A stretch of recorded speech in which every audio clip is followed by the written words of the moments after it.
First of all, and the first step to maintaining a solid and powerful faith is for you to know the rules. Many people simply do not know the rules. See, when you're 15 and you want to get a driver's license, first of all, you have to go sign up for a class for 2 or 3 weeks. Now in California, when I was getting my permit, it was called behind the wheel. I'm not exactly sure what it's called here. You have to go for 2 or 3 weeks. Someone has to train you. Now the person who's sitting next to you, they have their own brake pedal in case you might do something outrageous. They could stop the car. And then after that, they give you your permit. After 1 year of practicing with a family member, with someone who has a license, then you go, you take the written test, then you take finally the practical test. After that, you're giving the driver's license. Then you can drive. Then you can be out in the real world and drive all on your own. But do you see the process behind it? You have to learn the rules. You need to know traffic laws. You need to know how to handle a vehicle. You can't just jump, sit in a car and say, you know what, let me go out today. I'll discover the traffic laws eventually. I'll see what people do on a stop sign, how they pass an intersection, when do they turn the signals. I mean, you could technically do that. But imagine how many accidents and how many people you'll kill before you do that. The first step is to know the laws of the religion of Islam before you get into difficult situations. Many people don't know the fiqh and the rulings of the religion of Islam. That's why one hadith from Ahl al-Bayt alayhimus salam tells us, "At-tajiru fajir hatta yatafaqqa." It's a beautiful hadith. It says every businessman, every single person who conducts transactions, who works, is a fajr. Who's a fajr? Fajr is someone who is sinful, who commits sins, who transgresses. Until what? Every merchant, every businessman is sinful, is going the wrong way, until he knows his Islamic rulings. Shukran. Until you know the Islamic laws. Because Islam is transactions. One hadith tells us to summarize Islam. The Imam summarizes the religion for us. The Imam tells us religion is a set of transactions in your life. How you deal with other people, how you deal with yourself, with your family, with your friends, with your society. It all boils down to transactions. If you don't know the laws and the rules, sooner than later you'll realize that now you're in trouble. How are you going to get yourself out? So you go on the internet, you do a search to see what the ruling is, or you call the Sayyid or the Sheikh to see what he or she says about your situation. But if you knew the law in the first place, you wouldn't end up in such a difficult situation. Most people, unfortunately, when they're young, when they're going out to the real world, they don't care to take that Risala, the book of rulings, to see what Islam says in different occasions, for different circumstances. We have to know these laws. Al-Imam al-Rida alayhi salam was very tough when it comes to fiqh. He would every single day encourage the youth. He would tell them, before you grow any older, and before you become busy, and you get yourself into so many different places of society, know what Allah subhanahu wa ta'ala says. Know the laws. Know how to conduct a transaction with other people. We need to know that. Know the laws of your prayer. Know the laws of traveling. Know the laws of fasting. Know the laws of inheritance. Know what Islam says about the economy and how to conduct a transaction which is accepted in the religion of Islam. So the first step is to know these laws. By knowing the laws of the religion of Islam, when you encounter anything, you will have a good background. You will have a good foundation to react and to approach any problem that comes up with your life. So that's the first thing that I urge you to all keep in your mind. See what the religion of Islam basically says when it comes to our practices, when it comes to our rulings. It's very important. The second point over here is that we need to maintain a level of spirituality. Society gives us everything except spirituality. How many of you have heard about cults? Can I see a show of hands? Cults are these groups of people who gather around, a charismatic leader. They have their own religious philosophy. They're usually secluded somewhere. They believe the world is going to end. They believe in the apocalypse, for example. And these cults do attract some people. How many of you have heard of David Koresh?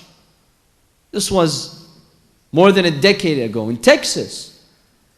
Do you know what happened to this cult? Now, what's interesting, you would think that these people who join these cults are wacko people. People who have problems, they're psychos, they're mentally ill. That's why they go and join all these cults. There are thousands of cults in the United States, by the way. Some of them are more famous than others, but we have so many of them. Why?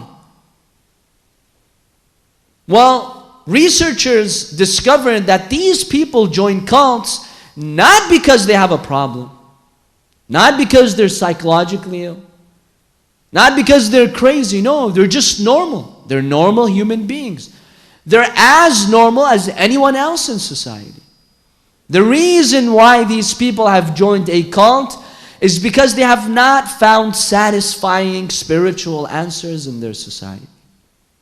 There is a spiritual gap.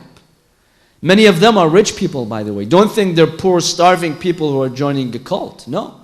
Many of them are educated. In fact, most people who join cults are educated. They come from a high social class. They're not poor. They're quite rich.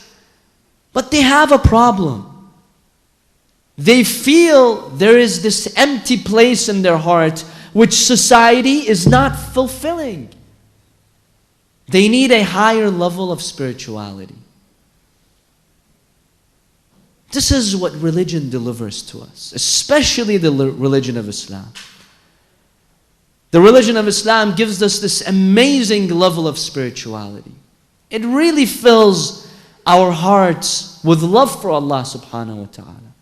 It fills our hearts with love for everyone in our community.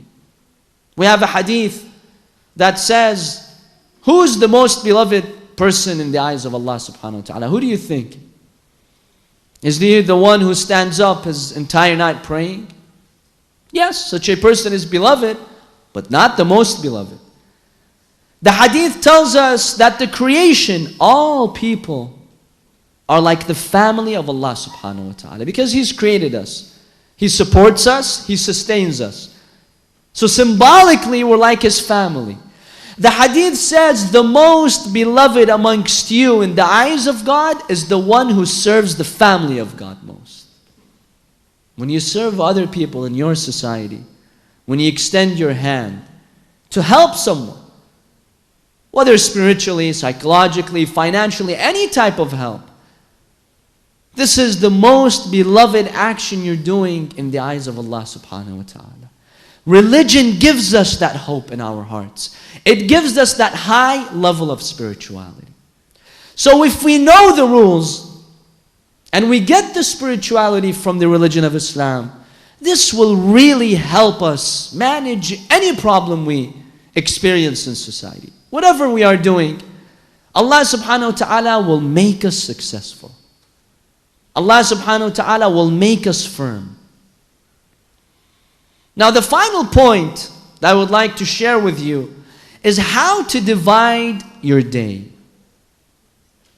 Many people ask, I've got so many things to do. How can I manage amongst all of them?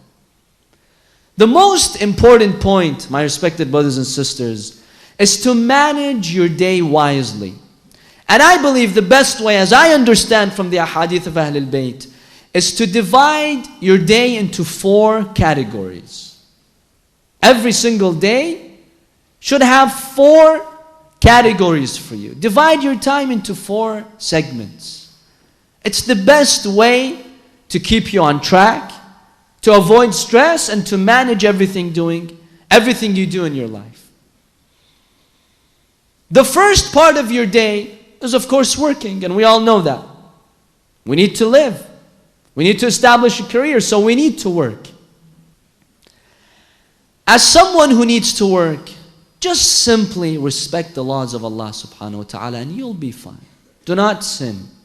Because when you're working, you're receiving the sustenance from God. Allah is giving you a gift, and oftentimes we respond to Him by sinning. Is this fair, my respected brothers and sisters? How would you feel if you give a gift to someone, and that person, instead of just remaining quiet and not saying nothing, at least, not saying anything, that person keeps on disobeying you, keeps on harming you? How would you feel? When you're going out to work, realize that everything is from Allah subhanahu wa ta'ala. He gave you the energy to go out and work. He gave you the health. He gave you everything. Make sure that you do not sin, my respected brothers and sisters. Sinning destroys us. It's the worst way we can respond to Allah subhanahu wa ta'ala. He's given you everything, and that's how I respond. It's not easy, but it's possible. Always think that Allah subhanahu wa ta'ala at this point is watching me. You know, there was a father one day. He took his son out to a garden. The father had an evil plan. But this young boy was raised properly by his mother. She had raised him the best way possible. So the father goes to the garden. He tells his son, "My dear son, please stand at the gate of the garden. I will go inside to steal some fruits. We want some fruits today, so I figured the best way is to steal them. You stand there and you make sure that you monitor who's going and coming. If you see someone coming, then immediately send me a signal so we can hide and run away." The son says, "Okay, father, sure." You wouldn't believe how many parents practically, through their actions, have a negative impact on their children. Through what they do, through how they carry themselves, through the words that they use at home. We need to be careful. A child is registering everything. So the father, he goes, he's busy stealing the fruits. Suddenly his son panics and he sends him the signal.